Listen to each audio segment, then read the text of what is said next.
ہم بڑے فخر کے ساتھ اپنے آپ کو اہل حدیث کہتے ہیں، لیکن کبھی ہم نے غور کیا کہ اہل حدیث کا مطلب کیا ہوتا ہے؟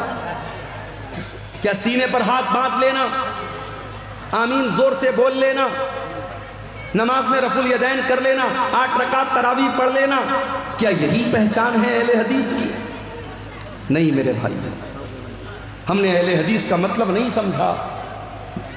اہل حدیث اس انسان کو بولتے ہیں جو قرآن و حدیث کے اوپر عمل کرتا ہے، صرف زبان سے دعویٰ نہیں کرتا ہے، عمل کرتا ہے، جس کا اخلاق، جس کا کردار، جس کا کیریکٹر، جس کا چال چلن، جس کا چرتر یہ بتاتا ہے کہ ہاں یہ قرآن و حدیث پر چلنے والا ہے، اس انسان کو اہل حدیث کہتے ہیں، اس انسان کو سلفی کہتے ہیں۔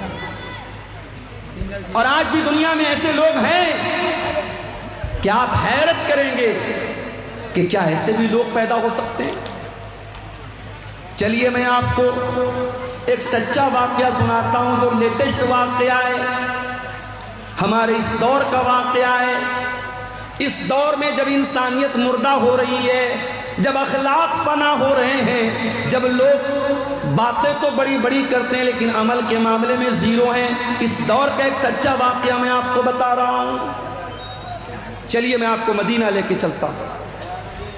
مدینہ کے اندر ایک بہت بڑے عالم ہیں، اس وقت بہت بوڑھے ہو چکے ہیں، ان کا نام ہے شیخ عبد المحسن العباد حفظہ اللہ، بہت بڑے عالم ہیں شیخ عبد المحسن العباد۔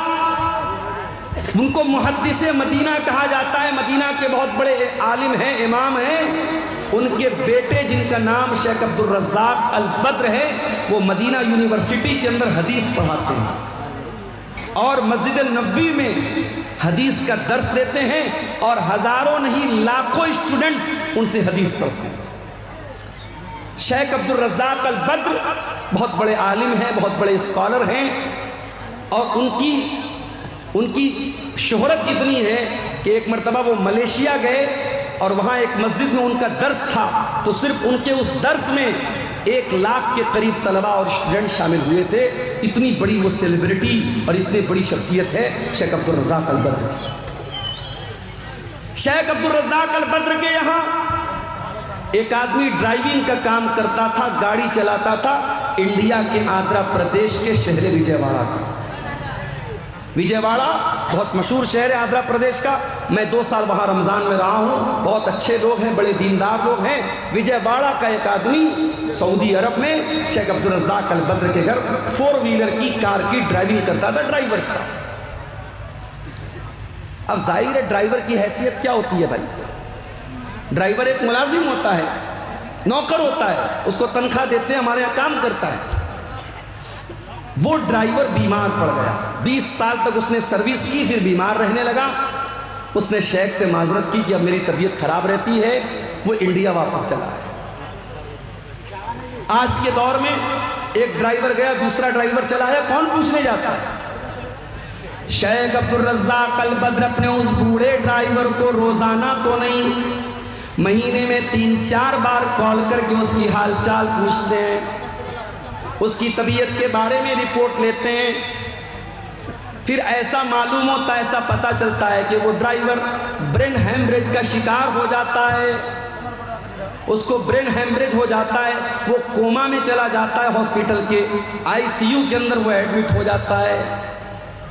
شیخ عبد الرزاق البدر کو معلوم ہوتا ہے کہ میرے گھر پہ 20 سال ڈرائیونگ کرنے والا ڈرائیور برین ہیمریج کا شکار ہو چکا ہے اور وجے واڑہ کے ایک ہاسپٹل میں ایڈمٹ ہوا ہے۔ غور سے سننا میرے پیارے بھائیوں، تقریریں تو آپ نے بہت سنی ہوں گی، لیکن تقریروں میں جو باتیں بیان کی جاتی ہیں، کبھی کبھی ہم کو لگتا ہے کہ وہ باتیں اسٹیج پر تو بیان کرنے کے لائق ہیں، لیکن پریکٹیکل ان کے اوپر عمل نہیں ہو سکتا۔ لیکن یہ سچا واقعہ جو میں بتانے جا رہا ہوں، یہ سچا واقعہ آپ کو ثبوت دے رہا ہے کہ تقریر کے اندر جو باتیں بیان کی جاتی ہیں، ان باتوں پر اگر انسان عمل کرنا چاہے تو آج کے اس نازک دور میں بھی عمل کر سکتا ہے۔ 20 سال تک ڈرائیونگ کرنے والا وہ ڈرائیور برین ہیمریج کا شکار ہے، ہاسپٹل میں ایڈمٹ ہے۔ شیخ عبد الرزاق البدر اس کے بیٹے سے کانٹیکٹ میں ہے، بیٹے سے بات چیت ہوتی ہے.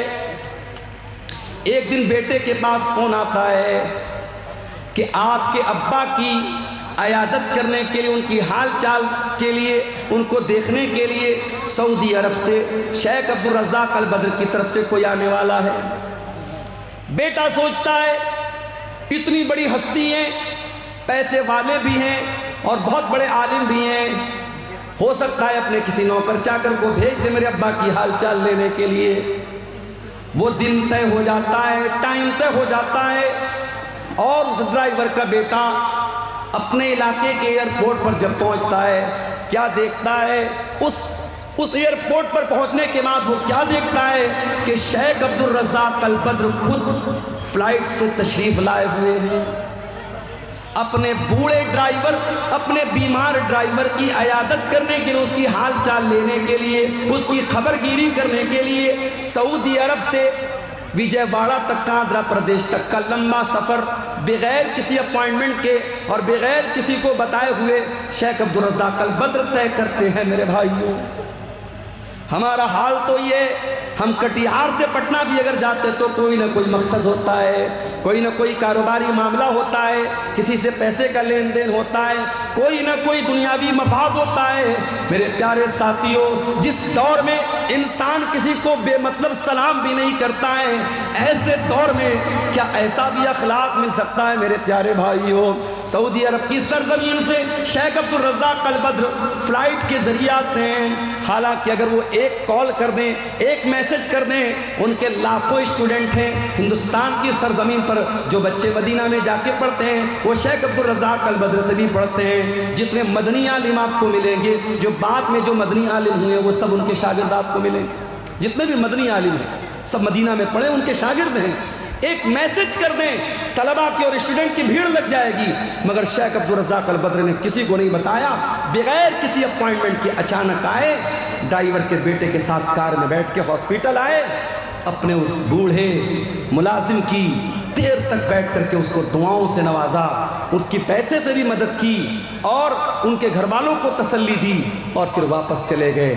میرے پیارے ساتھیوں، یہ اس دور کے ایک عالم، ایک قرآن و سنت پر بیان کرنے والے اور قرآن و سنت پر عمل کرنے والے ایک عالم کا سچا واقعہ ہمیں یہ بتاتا ہے میرے بھائیوں کے دل میں اگر اللہ کا ڈر ہو، دل میں اللہ کا خوف ہو، تو قرآن و سنت کی باتیں صرف اسٹیج پر بیان نہیں ہوتی ہیں، ان کے اوپر عمل بھی کیا جا سکتا ہے. اور آج کے دور میں عمل کرنے والے بھی موجود ہیں. ہمارا معاملہ کیا ہے؟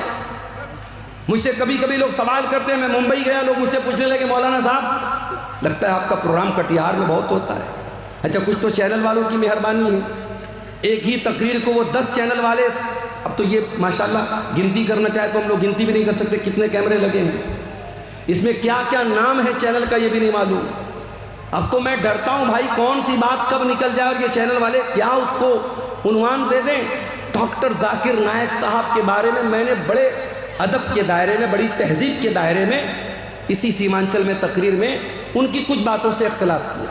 اب چینل والا کیا تھمبنیل ڈال رہا ہے، ڈاکٹر ذاکر نائک حنفی ہو گیا، ڈاکٹر ذاکر نائک اہل حدیث نہیں، اس سے بچو. اب لوگ مجھ سے سوال کر رہے ہیں کہ آپ نے ڈاکٹر ذاکر نائک کے خلاف کیا بولا ہے، کیا بولا ہے. میں نے کہا بھیا جا کے چینل والوں سے پوچھو.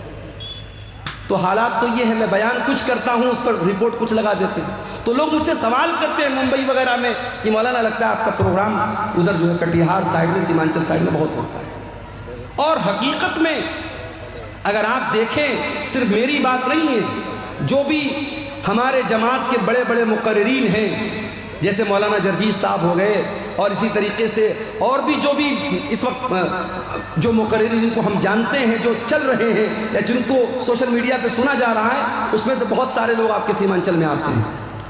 سیمانچل میں جلسے اتنے ہو رہے ہیں، تقریریں اتنی سنی جا رہی ہیں، مگر اثر کیوں نہیں ہو رہا ہے؟ کیا بے پردگی میں کوئی کمی آ رہی ہے؟ کیا شراب کے نشے میں کوئی کمی آ رہی ہے؟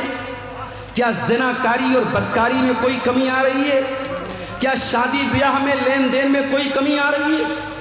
اسی بہار کی سرزمین پر چمپارن کے ایک ہمارے دوست ہیں، ساتھی ہیں، ہمارے ساتھ پڑھانے والے ٹیچر ہیں، ان کی بیٹی کے رشتے کی بات آئی. لڑکا معمولی سا کوئی کام کرتا ہے، محنت مزدوری کا کام کرتا ہے، 5 لاکھ روپے کی ڈیمانڈ کی اس نے۔ وہ ٹیچر ہمارے ساتھ پڑھاتے، کہنے لگے مولانا یہ حالات ہیں ہماری جماعت کے لوگوں کے، اہل حدیث لڑکا ہے، گھر والے بڑے پکے اہل حدیث ہیں، 5 لاکھ روپے کی ڈیمانڈ ہوئی ہے کہ لڑکے کی شادی کرنا ہے تو 5 لاکھ روپیہ لے کے آؤ۔ میرے بھائیوں، دعویٰ کرنا بند کر دو اہل حدیثیت کا۔ تمہارے شادی بیاہ میں اگر تم قرآن و سنت کو فالو نہیں کرتے ہو، لین دین میں اگر قرآن و حدیث کو فالو نہیں کرتے ہو، چال چلن میں قرآن و حدیث پر نہیں چلتے ہو، تو صرف سینے پر ہاتھ باندھ کر اور رفع الیدین کر کے اپنے آپ کو اہل حدیث کہنا بند کر دو اہل حدیثوں کو بدنام کرنا۔ ہمارے دل کٹھور ہو چکے ہیں میرے بھائی، اتنی تقریریں سن رہے ہیں مگر کوئی اثر نہیں پڑ رہا ہے۔